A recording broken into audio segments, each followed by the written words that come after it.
Guys we all know that announcement हो चुकी है एग्जामिनेशन की, अगस्त में आप लोगों का एग्जामिनेशन है। सो 2 सवाल हैं जिनके जवाब देने वाला हूँ मैं इस वीडियो में। एक तो कि सर 2 महीने की प्रिपरेशन कैसे होगी सर, 2 महीने is more than sufficient to study for the examination और नॉट। द अदर क्वेश्चन जो बहुत पूछा गया that is sir how to prepare company law. देखो एक बात समझो, 2 महीने बहुत हैं किसी भी एग्जामिनेशन को, स्पेशली कंपनी सेक्रेटरी या किसी भी प्रोफेशनल एग्जामिनेशन को निकालने के लिए 2 महीने बहुत हैं, मोर देन इनफ टाइम है। यूजुअली इतने ही टाइम में एग्जामिनेशन क्लियर होता है। बाकी समय जो हम लोग पढ़ाई करते हैं वो तो एक हमारा एक सेट ऑफ पैटर्न तैयार होता है, लेकिन असली में जितनी मेहनत और जितनी लगन से हम लोग तैयारी करते हैं that is the last 2 months of examination ही होता है। Last 2 months before the examination ही इम्पॉर्टेंट होता है। सो ये वो पीरियड है, आप आसानी से क्लियर कर सकते हो। बस इतना ध्यान रखना कि कोई भी चीज़ जब आप यहाँ से शुरू करोगे तो उसका द वेरी बिगिनिंग चीज़ों को शुरुआत करिए। किसी भी चीज़ को बीच से पकड़ेंगे तो आपका जो माइंड सेटअप होगा वो थोड़ा सा जो है इधर उधर मिक्स करेगा। इसलिए आप शुरुआत से सारी चीज़ों को करना शुरू करेंगे, और जैसे जैसे आप शुरुआत से चीज़ों को करना शुरू करेंगे, सीक्वेंस में करना शुरू करेंगे, तो बहुत आसानी से पुरानी चीज़ें आपको रिवाइज हो जाएंगी। तो प्रॉपरली टाइम डेडिकेट करो, प्रॉपर सब्जेक्ट्स को टाइम डेडिकेशन दो। ये नहीं किसी सब्जेक्ट को ज़्यादा दो या किसी सब्जेक्ट को बहुत कम दो, प्रॉपर डेडिकेशन दो। Proper dedication of the time to the each subjects होना चाहिए। तो ये आप इजीली कर सकते हो। बाकी रूटीनल वर्क हैं वो सारे कंटिन्यू करो।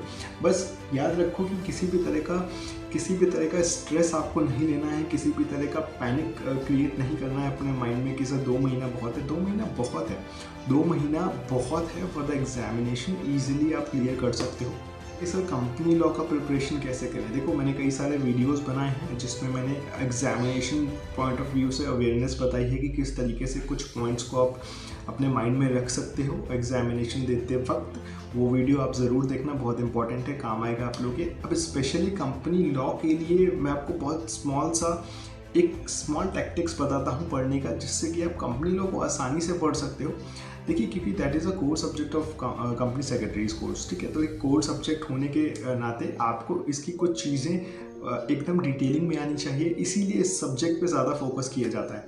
देखिए करना क्या है, देखिए 2-3 चीज़ें मैं आपको बताता हूँ। देखिए सबसे पहले जो इसकी प्रिपरेशन करनी चाहिए वो हमेशा चैप्टर वाइज नहीं करनी चाहिए, सेक्शन वाइज करनी चाहिए। स्कैनर्स को उठाओ, स्कैनर्स में से जो इंपॉर्टेंट चैप्टर्स होते हैं उसको डिसेंडिंग ऑर्डर में अरेंज करो, जैसे मैंने पहले भी बताया था। डिसेंडिंग ऑर्डर में उसको अरेंज करो। जो भी चैप्टर्स जिनसे एवरेजिंग ज़्यादा नंबर के पूछे जाते हैं उनको डिसेंडिंग ऑर्डर में टॉप से बॉटम तक उसकी लिस्टिंग करो। उसके बाद उन पर्टिकुलर चैप्टर से चीज़ों को पढ़ना शुरू करो, और सेक्शन वाइज, कंटेंट के सेक्शन वाइज आपने नोट्स बनाओ। नोट्स बनाने के लिए बहुत ज़्यादा चीज़ें आपको उसमें मेंशन नहीं करनी कि डायरेक्टर है तो आप उसमें 25 चीज़ें उसमें मेंशन करो, नहीं। पर्टिकुलर टॉपिक में से सिर्फ इंपॉर्टेंट कीवर्ड्स को आपको पुट करना है। लेफ्ट हैंड साइड पे सेक्शन लिखना है और उसके राइट हैंड साइड पे कीवर्ड्स लिखना है, और उसी के साथ कंटेंट लिखना है, कौन सा कंसेप्ट आप पढ़ रहे हो। उसके अलावा जितने भी इम्पॉर्टेंट केस लॉज होते हैं जो एग्जामिनेशन में आपको कोट करने हैं, उसको भी सेक्शन वाइज एक पेपर पर सेक्शन वाइज उसको लिख लो। सेक्शन वाइज आप उसको पेपर पे अरेंज कर लो, ताकि पर्टिकुलर सेक्शन से रेलेवेंट केस लॉ कौन सा है वो आपको याद हो जाना चाहिए। तो बेसिकली उनमें याद करने वाली चीज़ थोड़ी सी ज़्यादा है। उसके बाद जो एग्जामिनेशन में जिस तरह के केस लॉज आते हैं, मैंने हमेशा से बताया केस लॉ को अटेम्प्ट करने का तरीका होता है। केस लॉ जब भी आता है तो केस लॉ पढ़ने के लिए समय आपको बर्बाद नहीं करना होता है। What you have to do, एक पैटर्न फॉलो किया जाता है केस लॉ को सॉल्व करने का। दैट इज़ नंबर 1, आप हमेशा उसके फैक्ट्स ऑफ द केसेस लिखते हो। नंबर 2 का पैराग्राफ होता है उसमें आप provision, applicable provision to the particular case law लिखते हो। थर्ड में द कंक्लूजन पार्ट, जहाँ पर आप अपना कंक्लूजन देते हो as a company secretary, what you feel कि ये होना चाहिए, ये केस लॉ सही है, या इस केस में ये ओपिनियंस अपने पुट करने होते हैं, वेदर येस और वेदर नो। तो आपको बहुत क्लियर रहना पड़ता है केस लॉ को सॉल्व करने के लिए। यही एक पैटर्न है जिसको आप फॉलो करना चाहिए। डिफरेंसेस के क्वेश्चंस आते हैं, जितने नंबर का क्वेश्चन है उतने ही डिफरेंसेस लिखो तो ज़्यादा बेहतर है। उससे कम मत लिखो और उससे ज़्यादा लिखने को भी थोड़ा सा अवॉइड करो। जितने नंबर ऑफ क्वेश्चंस आपसे पूछे गए, जितने नंबर का क्वेश्चन है उतने ही नंबर का कोशिश करो कि पॉइंट्स लिखो। एक एक्स्ट्रा लिख सकते हो, कोशिश करो मार्जिनल डिफरेंस में दोनों का लिखो, मार्जिन खींच के दोनों का डिफरेंस देने की कोशिश करो। तीसरा, जो कमेंट वाले क्वेश्चंस आते हैं उसमें बहुत ज़्यादा आपको चीज़ें लेंदी बीकॉम की तरह नहीं लिखनी होती है। To the point, to the opinion, जो आपसे ओपिनियंस मांगी गई हैं उस ओपिनियन पर उसको आंसर करो।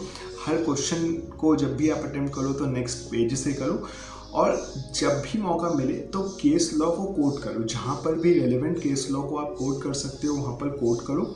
So these are the important aspects जिस तरीके से आप पढ़ सकते हो। कंपनी लॉ को याद करने का तरीका है सेक्शन वाइज याद करो।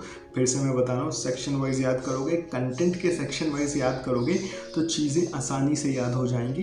अगर आप पहले चैप्टर से लेकर लाइन से चीज़ों को याद करोगे तो थोड़ा सा मुश्किल रह जाएगा। इसीलिए कंटेंट वाइज इम्पॉर्टेंट टॉपिक के सेक्शन को सामने रख कर उसको प्रोविजन वाइज याद करो तो वो ज़्यादा इफेक्टिव होगा, जिससे कि आप इजीली वो चीज़ें कर सकते हो। और अपने नोट्स बनाओगे, नोट्स को बहुत ज़्यादा लेंदी नहीं बनाना है। मार्जिनल नोट्स बनाए हैं जिसमें लेफ्ट हैंड साइड पे सेक्शन लिखो, राइट हैंड साइड पे उसका कंसेप्ट लिखो, कौन सा टॉपिक है, उसके बगल में उसके कुछ कीवर्ड्स लिख लो, और वो ही कीवर्ड्स आपको एग्जामिनेशन में यूज़ करने हैं। So I guess this video would be helpful one. So आप इस वीडियो को देखने के लिए बहुत बहुत थैंक यू। एंड कोई भी डाउट्स हो, कोई भी क्वेरी हो तो do let me know and do comment. Thank you very much.